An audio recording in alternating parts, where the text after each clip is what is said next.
Hey YouTube, how are you doing? This is KiaSqueaks here with a brand new movie review for you. I am reviewing Star Wars The Last Jedi as directed by Rian Johnson with a score by John Williams. I'm going to preface this whole review by saying that I am what you might call just a little bit of a fan of Star Wars. I have been a fan of Star Wars since I can remember. I love the Star Wars franchise. I love basically everything about the Star Wars franchise. I have gone to conventions, I have dressed up, I have joined online communities and written fan fictions, and I even have a 300 plus book collection that according to Disney is now defunct. But anyway, we're not talking about that. We're talking about The Last Jedi. So let's talk about The Last Jedi. Of course, when reviewing a Star Wars movie, you kind of have to look at how does this movie compare to the original trilogy. That's really what we care about, right? And I was really surprised to see that this is apparently one of the more polarizing films in the Star Wars franchise, in the Star Wars saga for fans. People either really love it or they hate it. I am definitely in the love it camp, and so of course I'm a little biased when I'm sitting here reviewing this for you guys today because I thought it was freaking awesome. But there are a lot of people out there who really didn't like it, including my best friend. She hated the movie, so I am coming to you with that opposite opinion, and of course I'd love to hear what you guys think yourselves. So let's get into it. First of all, I'm going to start with the score. I thought John Williams super awesome delivered in this movie. He is a god amongst men when it comes to movie scores. I really loved how he brought in all of the twinges and elements of the original score into this. So we got things like Princess Leia's theme whenever Carrie Fisher was on screen, which, you know, with her passing and everything, and this being one of the last videos, or maybe the last video with any footage of her, it's really amazing to get to see her and to hear like that iconic theme song whenever she was on screen. It was really awesome. Made me tear up a bit in the theaters, I'm not gonna lie. Yes, I'm a wuss. You know, but it was just really awesome. I thought that the music definitely delivered. It definitely added to that gravitas that, you know, you get when you watch a Star Wars movie. I'm a huge fan of the prequels. While, you know, there were some issues with the quality of acting within the movie, or the movies, I should say. You know, the issues with it aside, I thought it was just such a stunning, beautiful visual backstory to that original trilogy. And I really liked how Johnson continued that with The Last Jedi. I thought that, you know, locations that were chosen for the movie for filming were fantastic. I thought, you know, it was just visually amazing.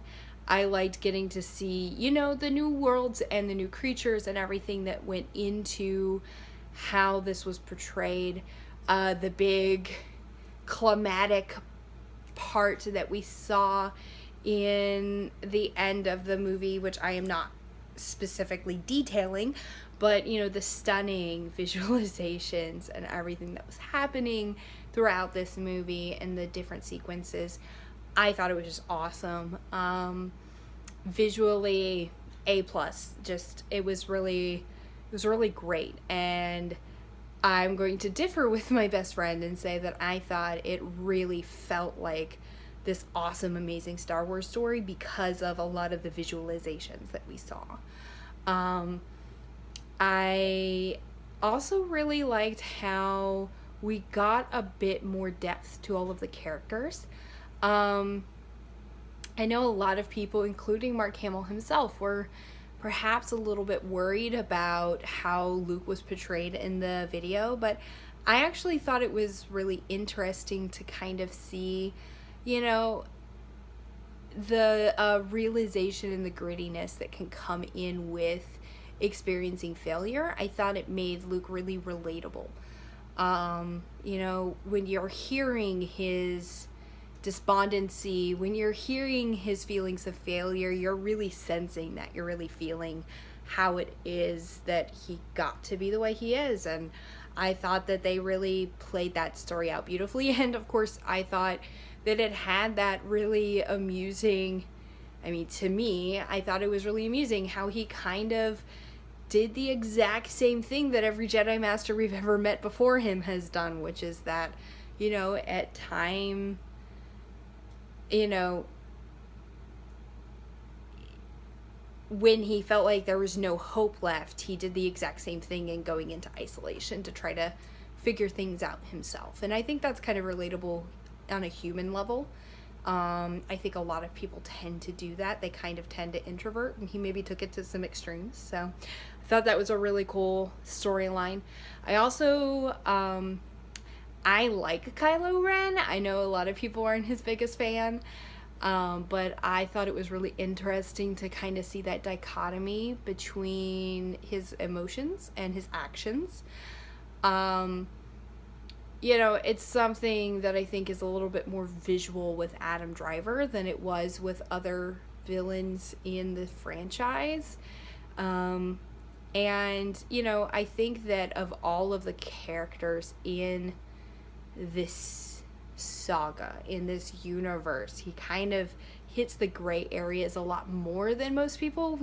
You know, I love Star Wars to death, but it is super black and white, guys. And, it was really awesome to see like those kind of gray areas and like that exploration of what's in the middle. I'm really interested to see where they go with the storyline. Interested to see how characters continue to get fleshed out and how their personalities continue to shift and bend. You know, plot-wise, I think the story was fairly solid. I don't think it was the worst movie in the saga plot-wise, but definitely maybe not the strongest. Still in all, though, with the visualization, the characterizations, the music, like the awesome and epic adventure sequences, trying to be as spoiler-free as possible, I really thought that this movie, you know, it stood up. It really managed to carve out its own place. And, you know, unlike The Force Awakens, which, you know, I thought was a very necessary film in that it kind of showed history repeating itself. So I would disagree with people who are like, oh, it's just like the feminist answer to A New Hope. Like, I didn't really see it that way. I kind of saw it as, and the story repeats once again. But I will admit that, like, you know, some of the scenes in The Force Awakens really did feel like a cut and paste from A New Hope. And I really like that you kind of had elements from The Empire Strikes Back, you kind of had elements from Return of the Jedi, that were repeated in The Last Jedi. But at the same time, they managed to have their own nuanced flavor to them, so it didn't feel so much like a cut and paste. I really appreciated how Rian Johnson was able to bring in that sense of deja vu without making it like too obvious. And yeah, I've seen the movie 3 times already. I'm gonna go see it again this week. I loved it.